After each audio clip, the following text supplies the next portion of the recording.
안녕하세요. 올바른 펀드 투자의 길잡이 슬기로운 펀드 생활의 전지원입니다. 새해 들어서 두 번째 시간으로 마련을 해드리죠. 오늘 함께 하실 분 바로 모셔보도록 하겠습니다. 미래에셋 자산운용 마케팅본부의 김전웅 팀장 함께 하셨습니다. 어서 오십시오. 네, 안녕하세요. 네, 어떻게 새해 첫 주는 잘 지내셨습니까? 네, 덕분에 잘 지냈습니다. 지난주에 제가 감기가 잠깐 걸렸었는데요. 오늘 네. 방송이 있는다는 거를 제 몸이 알고 바로 나와버린 것 같습니다. 네, 아주 바람직한 현상이 되겠습니다. 오늘은 괜찮은 그런 상황을 유지하고 있습니다. 네, 건강관리에 유의하셨으면 좋겠고요. 오늘 펀드 관련해서 어떤 내용 소개해 주실 건가요? 네, 먼저 투자자분들께서 올해 새해 계획들 다 세우셨을 거고요. 또 투자 계획도 많이 세우셨을 텐데요. 저희 슬기로운 펀드 생활 다짐 한번 하고 시작을 하도록 하겠습니다. 네. 그래서 올해도 굉장히 다양하고 좋은 정보를 많이 드리도록 노력을 할 테니 투자자분들께서도 저희 슬기로운 펀드 생활과 함께 스마트한 그런 투자 계획을 세우셔서 올해 좀 많이 버시는 한 해가 되셨으면 하는 바람이고요. 오늘도 역시 따끈따끈한 정보를 좀 준비를 해봤습니다. 그래서 네. 몇 년 전부터 우리나라 투자자들이 굉장히 많이 관심을 가지고 있는 그런 펀드 중에 하나인데요. 이 섹터 펀드 그리고 테마 펀드입니다. 그래서 오늘은 2010년 섹터 펀드와 테마 펀드 전망이라는 주제를 가지고 한번 말씀을 드리도록 하겠습니다. 네, 아무래도 올 한 해가 이제 조금 섹터별로, 업종별로 좀 차별화 현상이 일어날 것이다라는 전망이 많기 때문에 관심을 가지시는 분들이 더 많을 것 같은데 일단 펀드의 개념부터 한번 설명을 좀 들어볼까요? 네, 이름만 들으면 아마 많은 투자분들께서 어느 정도 이해는 하실 텐데요. 뭐 섹터 펀드니 또는 테마 펀드니 이런 것들 굉장히 많이 사용이 되고 있는 그런 명칭인데요. 좀 더 자세히 말씀을 드리면 이 섹터 펀드라는 것은 주로 특정한 섹터라든가 또는 산업군의 집중 투자를 통해서 선택과 집중의 투자 효과를 가져올 수 있는 그러한 펀드를 우리가 얘기하고요. 또 일반적으로 많이 투자하시는 주식형 펀드나 채권형 펀드에서 얻지 못하는 그런 부가적인 효과를 가져올 수 있는 효과가 있다라는 부분을 네. 이해를 하시면 될 것 같습니다. 아울러서 이제 섹터 펀드와 테마 펀드 간에 엄밀하게 그 큰 차이는 없는데요. 이 테마 펀드 굳이 말씀을 드리자면 섹터 펀드와 유사한 개념입니다만 이 특정한 이슈 또는 주제를 가지고 관련된 업종이나 종목에 집중해서 투자하는 펀드다라는 말씀을 드릴 수 있겠고요. 이 섹터 펀드와 테마 펀드 간에 약간 다소 차이가 있다라고 하면 이 섹터 펀드 같은 경우는 대부분 산출되는 지수가 섹터별로 있습니다. 따라서 이들 지수를 벤치마크 또는 이 목표 수익으로 투자하는 경우가 많고요. 반면에 이제 테마 펀드의 경우에는 이 특정한 주제와 관련된 다양한 업종 그리고 다양한 기업에 투자를 한다는 부분이 다소 차이다라고 말씀드릴 수 있습니다. 네. 국내 시장에서는 그동안 이제 잘 아시는 많이 투자를 하고 계신데요. 인프라 펀드니 또는 워터 펀드니 또는 럭셔리 펀드니 또는 컨슈머 펀드니 이런 다양한 형태의 섹터 펀드가 소개가 됐었고요. 또 테마 펀드로서 가장 최근에 좀 대두가 되고 있는 펀드는 그룹주 펀드들이 되겠죠. 그래서 여러 가지 다양한 형태의 그룹주 펀드들이 지금 시장에는 나와 있는 그런 상태입니다. 이 섹터 펀드하고 테마 펀드의 경우에는 다소 여러 가지 이제 투자자분들께서 좀 이해를 하고 넘어가야 될 부분이 있는데요. 일반적으로 이 투자 대상이 일반적인 주식형 펀드 대비해서 굉장히 좀 제한되죠.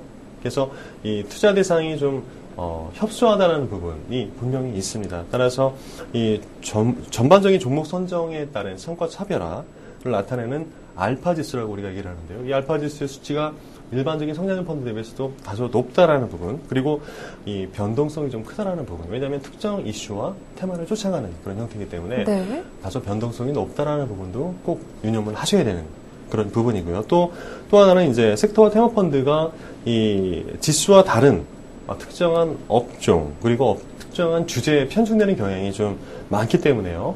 우리가 일반적으로 많이 사용하는 코스피 또는 MSCI, 차이나 이러한 여러 가지 시장과 관련된 지수와 이 펀드의 수익률 간에 괴리가 발생할 가능성이 다분히 있다라는 부분도 명심을 하셔야 되겠죠. 그래서 투자한 이후에 단순하게 시장 수익률하고 내 펀드가 성과가 좀 차이가 난다라고 하셔도 그 부분에 대해서는 조금 이해를 하고 넘어가셔야 되는 그런 부분이 있습니다.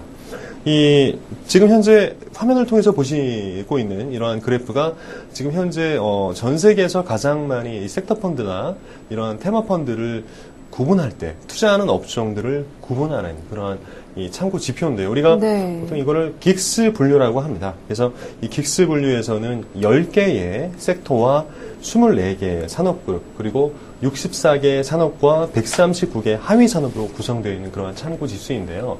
우리가 이 부분에 대해서 제가 설명을 드린 이유는 대부분의 섹터 펀드들, 전 세계에서 투자가 되고 있는 해외 섹터 펀드들에서 분류하고 있는 그러한 산업의 분류 기준이 이 긱스 분류이기 때문에 한번 내가 섹터 펀드 투자하실 때는 이러한 분류가 있다라는 부분도 알고 넘어가셔야 된다라는 그런 의미에서 제가 소개를 해드리는 그런 이 지표입니다. 네. 예를 들어서 이제 에너지 업종이다 하면은 보통 뭐 제가 생각할 때도 에너지다 그러면 에너지 관련 기업 폭넓은 에너지 관련 기업에 대해서만 투자를 하지 않을까라고 생각하기가 쉬운데 뭐 그렇죠. 식취미, 장비 서비스, 네. 탐사, 생산 굉장히 폭이 넓군요. 맞습니다. 여기서 굉장히 좀 다양한 업종들이 이렇게 포진되어 있다는 부분을 우리가 알 수 있고요. 또 막연하게 에너지 관련 기업이 어떤 기업인지 잘 모르고 있는 분들도 네, 그렇죠. 이러한 분류체계를 한번 보시면 내가 투자하고 있는 기업들이 이런 기업이구나 이러한 명확한 이해를 하실 수 있는 그런 의미를 가지고 있는 그런 네. 겁니다. 좀 막연하게 생각하는 것보다는 저렇게 한번 훑어보시는 것도 좋을 것 같습니다.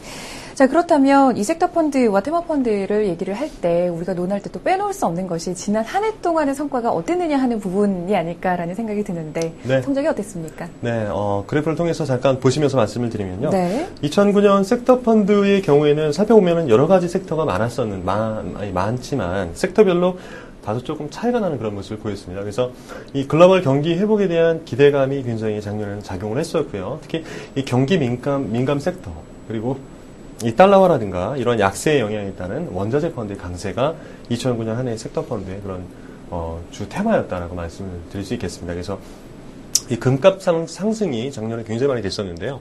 이러한 금값 상승에 의한 기초 소재 섹터 펀드의 수익률이 연간 다소 한 50%, 54% 정도의 수익률을 굉장히 양호한 그런 수익률을 기록했습니다. 그리고 원자재 펀드의 경우에도 2009년 한 해 54.28%의 그런 높은 수익률을 보였고요. 따라서 이 기초 소재 섹터 펀드와 원자재 펀드의 수익률이 작년 섹터 펀드에서 가장 좋은 수익률을 기록했다라고 말씀을 드릴 수 있겠고요. 네. 반면에 이제 많이 투자하고 계신 그런 펀드들 중에서 섹터 펀드 중에서 인프라 섹터 펀드의 경우에는 상반기에는 다소 부진한 그런 수익률을 보였습니다만 하반기에 많이 수익률 회복을 했습니다. 그래서 연간 평균 40.57%의 수익률을 기록을 했고요.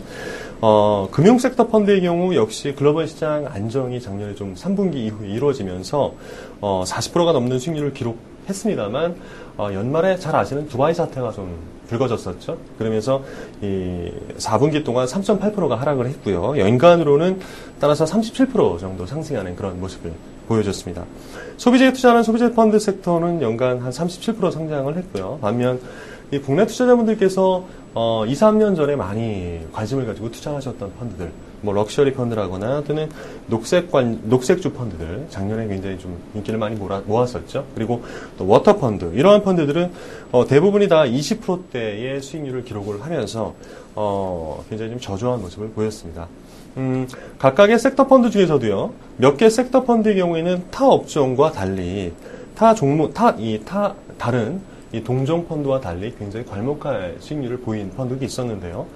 대표적으로 저희 미래에셋 인디아 인프라 섹터 펀드라는 펀드를 보면 작년 한 해 인프라 섹터 펀드가 전반적으로 한 40%가 조금 넘는 수익률을 기록했습니다만 인도 시장의 인프라 섹터에 집중적으로 투자하는 이 펀드의 경우에는 연초 이후에 연간 수익률이 125%라는 굉장히 높은 수익률을 엄청난 수익률이군요. 네, 기록을 했습니다. 따라서 이 섹터 펀드는 앞으로도 이제 투자를 하실 때 꼭 명심하셔야 되는 게 같은 섹터라는 이름을 가지고 있어도 어느 시장에 주로 집중해서 투자하느냐에 따라서 이렇게 성과가 극명하게 갈릴 수 있다는 부분이죠. 그래서 이런 부분들에 대해서 좀 더 인식을 하고 투자를 하시는 그런 지혜가 좀 필요하다는 말씀을 드릴 수 있겠습니다. 아울러서 2010년에 이 해외 주식형 펀드의 수익률을 보면요. 이 원자재 및 천연자원의 가격 상승에 힘입어서 관련된 이 원자재나 천연자원을 많이 보유한 이런 브라질이라든가 또는 러시아 시장의 수익률이 가장 높은 수익률을 기록했다는 부분도 우리가 좀 명심을 하시고 넘어가야 되는 부분이겠죠. 따라서 네. 이제 향후에 글로벌 시장의 어떤 풍부한 유동성이 지속된다라고 저희는 생각을 하고 있고 또 달러화 가격의 하락세가 풍부한 유동성에 의해서 지속이 된다는 그런 측면으로 봤을 때는 향후에도 이 천연자원이라든가 원자재 가격의 상승이 당분간은 좀 지속될 가능성이 높다라고 판단을 할 수 있고요. 따라서 이러한 섹터에 좀 더 주목을 해서 투자하는 그러한 이 부분이 좀 필요하다는 말씀을 드릴 수 있겠습니다. 네. 사실 이제 펀드의 경우에는 과거의 수익률이 앞으로의 수익률을 뭐 보장하지는 않습니다만은 어쨌든 지난 한 해 동안에 저렇게 높은 수익률을 기록했다는 것만으로 그리고 앞으로도 좀 어느 정도 긍정적인 전망이 예상된다는 것만으로도 충분히 관심이 들 수 있을 것 같습니다. 네, 물론입니다. 네, 전반적인 시장에 대해서 설명을 해주셨는데 말씀하신 대로 뭐 인프라 섹터도 있고 에너지 쪽도 있고 굉장히 많은 부분이 있지 않습니까? 네. 좀 자세하게 설명을 부탁을 드리죠. 각 섹터 펀드별로 좀 디테일하게 설명을 한번 드려보겠습니다. 네. 그래서 첫 번째는 원자재와 천연자원 펀드, 가장 아무래도 이제 최근에 관심이 좀 많이 집중되고 있는 그런 펀드다라고 말씀을 드릴 수 있겠는데요. 2009년 한 해 경기 회복에 대한 기대가 좀 많이 커졌고요. 또 증시가 하락세를 보이면서 경기와 연관도가 가장 크다고 할 수 있는 원자재 펀드로 대거 돈이 유입됐었던 그런 2009년이었습니다. 그리고 아울러서 이제 원자재와 우리나라 시장에서 가장 큰 섹터 펀드 네 가지가 원자재 펀드, 그리고 리츠 펀드와 인프라, 컨슈머가 가장 큰 규모인데요. 이 네 가지 펀드 중에서 작년 한 해 돈이 유입된 섹터 펀드는 원자재 펀드가 유일했다라고 말씀드릴 수 있을 정도로 작년 한 해 우리나라 투자자들의 사랑을 좀 많이 독차지했던 그런 섹터 펀드고요. 이 경기 부양을 위한 유동성 공급에 따라서 달러 약세가 앞으로 지속된다라고 앞서 말씀을 드렸고요. 이러한 부분들이 원자재 펀드에 대한 관심을 지속시킬 수 있는 요인으로 작용할 가능성이 좀 크다라는 게 아직까지의 전문가들의 대부분의 견해입니다.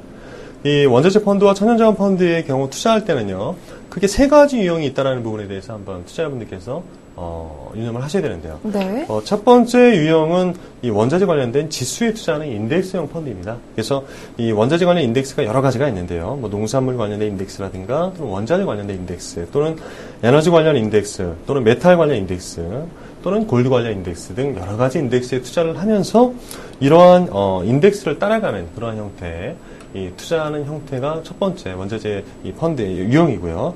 두 번째 전 세계 에너지 관련된 기업에 투자하는 주식형 펀드가 있습니다. 그래서 이 펀드는 기업에 투자하는 그런 펀드이기 때문에 일반적인 주식형 펀드와 유형이 유사하다라고 할 수 있습니다.